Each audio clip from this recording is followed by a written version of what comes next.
There is something about steadiness, though, that it eliminates that fear. Right. And also, by the way, because we're not collapsing into a pool of tears every time, if every time they bring us a problem, like, oh, we're going to die, this is terrible, that's not helpful either.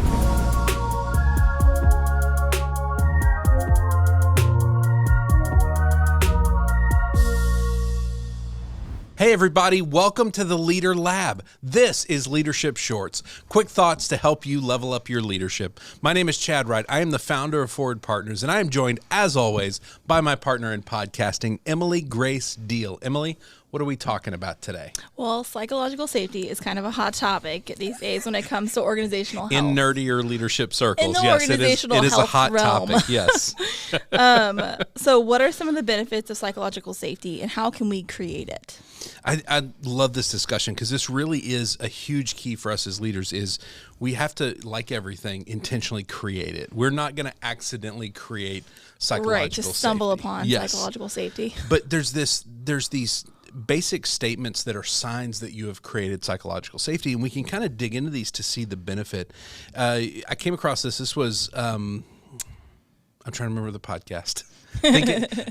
Think Again with Adam Grant. Mm-hmm. This was some work he did. And here were some things he identified that people would say if they had psychological safety. The first one is, I don't know. And having an organization, we've talked all the time about how I don't know are pretty magical words for a leader, not to celebrate ignorance, but to say, hey, I'm human. I don't know everything. Right. It's going to happen. Yes. I made a mistake. Absolutely crucial. Right, because we all know that if we just pretend the mistakes didn't happen, then it's going to create a bigger problem. Yes, yeah. and that's what it ultimately does, is it creates bigger problems. People might say, I disagree, which is, as a leader, to have people challenging you. To say, hey, have you thought of this? That is really, really valuable, but also hard to get people to do. They might say, I might be wrong, to admit that I might somehow be wrong, that I don't have it all figured out. Mm-hmm.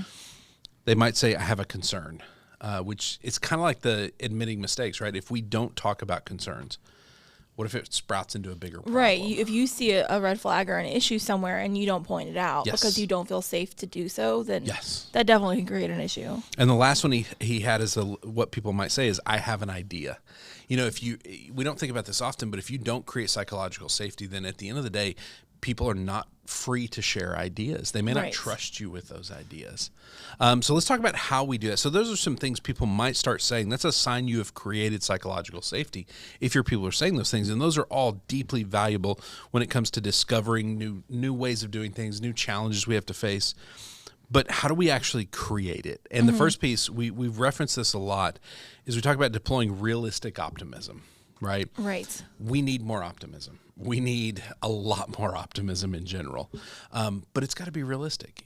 If it's not, it's just kind of BS, right? Right. No one can really believe it if they know that you're not accepting the reality of it. Yes. If you're not willing to see it, it reminds me of the episode we did about the quote from Admiral Stockdale, the Stockdale paradox, that we have to hold on to this idea that we're going to make it no matter what. We also have to look at, I believe it calls it the darkest facts the brutal facts of our reality. Yes, the brutal facts of our reality. So realistic optimism is that. It's, oh yeah, I see the problem. I acknowledge the problem. Let's go figure it out. Right, but I know there's a way to make it okay. Yes, versus the fake optimism of just, there's no problem. We're fine. It's fine. And everybody sees the problem in the corner about to kill everyone. It's the meme of the dog sitting in the burning room. Exactly. That is the unhealthy version of optimism right there. Yeah. But we want realistic optimism. I see the problem and we're going to figure it out. So that helps to kind of create that safety, because then they can trust that we are about finding those solutions, not just appearing like we've got it all figured out. Yeah. The second piece is we cultivate influence with our team, and we'll link to this. We got some great episodes we've done about this idea that ultimately influence has to be cultivated. It's not just given, and it's not just assumed, right? And it's like all of this, we got to be hyper intentional about it. About making sure that when we speak into our teams and into their lives, that lands. All right. Well, wait, does that actually hold for them, or do they just hear words? Yes. Do we actually? Do they look at us and they hear the adults on Charlie Brown's? Wah. Wah wah wah wah. Is that what they hear, or do we have enough influence that they're focused and they hear and we communicate? And then the last piece, we have to lead with steadiness. And again, I think we've got an episode here we'll link to for this. Yes. when people bring us issues, when they're brave enough to say, I made a mistake, how do we handle that? Yeah, this is the don't break down in a pool of tears. Yes. Also, like, don't tear their face off. Like, yeah, if you blow up, not helpful. Collapse into a pool of tears, also not helpful, because ultimately nobody trusts either one of those people, right? There's not safety when you're blowing up. And it's fast. I mean, that only has to happen once for you to no longer want to take I made a mistake or it's not okay to that person. That's a good point. It's not like they need 33 times of being screamed at to go, oh, this might be bad. Maybe the 34th will be okay. No. The first time they're like, oh, no, we're not experiencing that again, right? Mm-hmm. There's something about steadiness, though, that it eliminates that fear. Right. And also, by the way, because we're not collapsing into a pool of tears every time, if every time they bring us apart, we're like, oh, we're going to die. This is terrible. That's not helpful either. Right. Well, and you're believing that too. Like, it's not good for anyone. You're just spreading that negativity. And so ultimately that steadiness matters a lot.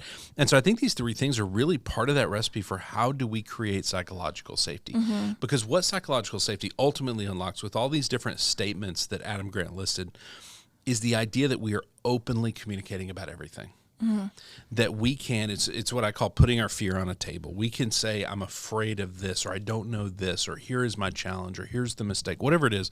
We can place that thing on a table and we can all talk about it. Right. Well, and the cool thing about it is we all have different ways of seeing things and doing things. Yes. So if you do that, then someone could take that fear away and be able to alleviate that for you. Yep. And then you don't have to worry about it anymore. But you can only do that if you're able to voice it and say it exists. And that initial ability to voice it is what we're after, because then we can work on the problem. Mm-hmm. If we do not have the ability as an organization to look at the problem on the table and talk about it, nothing else matters. We're kind of screwed at that point. Big old elephant in the room. Just causing Big old elephant in the room. You know, we always describe it as you got the person who has no self-awareness and they've got a flamethrower setting everything on fire while also going, why is everything on fire? This is terrible, right?